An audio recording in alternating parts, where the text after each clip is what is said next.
In 2022, Kenya undertook her third general election. Since here is that consolidation of constitutional transformation speaks to the object necessary efficiency and transparency to inspire public confidence. In the last three elections, we have tested the legal and institutional framework there, and you are guaranteed the right to it. Equally, the judiciary has exercised its independence and constitutional authority in elections in providing fundamental landmarks to the growth of our electoral law jurisprudence. We have gained and learned valuable lessons through this journey.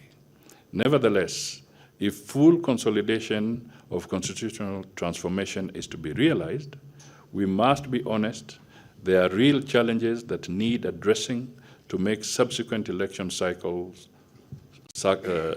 trouble-free ones. For this to happen, we require the goodwill and commitment of all stakeholders involved in the electoral process. As government, we know we have a constitutional obligation to collaborate with all stakeholders in any constitutional journey that will benefit all the people.